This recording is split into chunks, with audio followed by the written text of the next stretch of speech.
A new report suggests men with sexist attitudes are more prone to depression. The study found men who conform to traditional masculine norms such as competitiveness, risk-taking and homophobia are at a greater risk of mental health issues.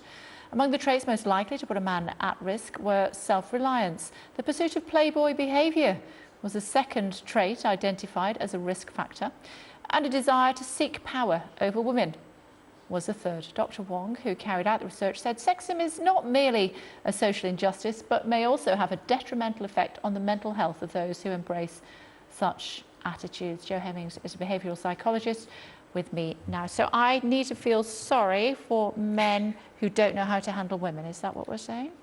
Not exactly. Okay. I think men who are sexist tend to have a distorted level of self-esteem, a distorted level of self-awareness, which tends, to make them like that. Really, I don't think we should feel sorry for them in any way. I mean, sometimes it's a product of the way they were brought up. Sometimes they've had a very dominant father. Sometimes they've had a very submissive mother, and they're also the kind of people who will this self-reliance thing. They won't get something seen to if there's a problem. So if they start to feel anxious, perhaps en route to depression, it's that they're man enough not to have to go and see anybody about sorting it out. So they're prone in that way in that they won't go and see someone.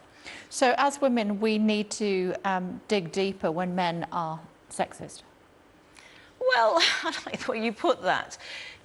How would you put it? Well, I don't like sexist men. I just don't enjoy the company of sexist men. And actually, I think this particular study... Just to clarify, that will make two of us.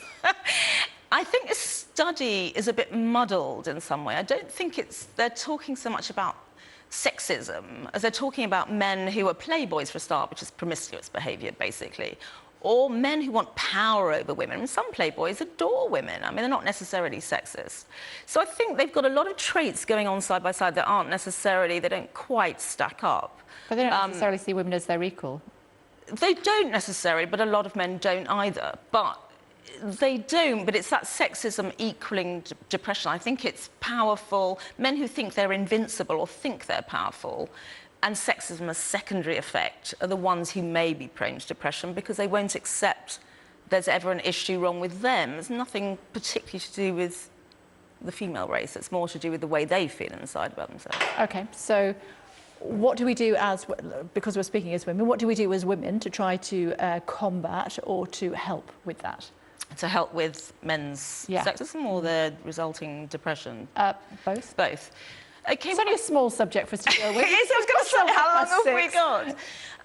Well, they're the same men that wouldn't go to a doctor if they've got a cut because they'd say, oh, it's ridiculous, namby-pamby, it'll heal on its own. It's the same thing. I think it's getting people to accept that it's not a weakness to be anxious or have depression. Actually, it can happen to anybody. So I think it's that conversation that's needed. You may not be able to take the sexist out of the man, but you need to be able to explain to them that having depression or being prone to depression is not a weak thing, and it's neither a female nor a male thing. It's something that happens to us, and we need it sorted and fixed. OK, so what you're saying is that if certain men behave in ways of that can be interpreted as being sexist, it could be masking issues with mental health. Yes, because they're in denial, basically, about anything that could happen, such as anxiety or depression or substance abuse. They're literally in denial about it, and so they won't seek help, and that's a sort of fairly unpleasant And that's something that affects men much more than women?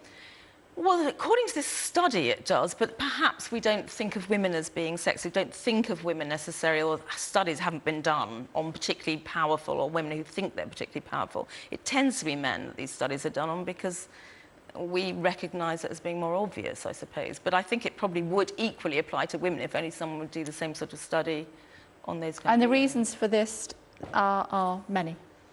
They're really many. Maybe to do with childhood, the way they were brought up. Maybe it's learnt behaviour. Maybe it's their peers. Maybe it's something to do with the way they work and how powerful they are there.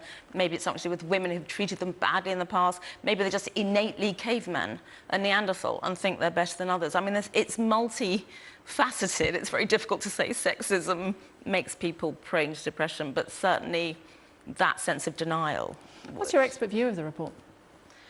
That it's a bit muddled, that I think it's identified these traits I mean, for instance, self-reliance, it says, is one of the key traits which leads to depression. That's not necessarily a negative thing. We want people to be self-reliant to a degree. We bring up our children to be self-reliant. It's only when it goes so far that you won't accept help from anybody else under any circumstances that it becomes a negative. It's actually quite a positive thing to learn to look after yourself and stand up for yourself. So, yeah, I didn't feel it was a little bit muddled for me. Okay. It's always great to see you. Thank you very much indeed for joining us. Thanks a lot. Still to come on the program.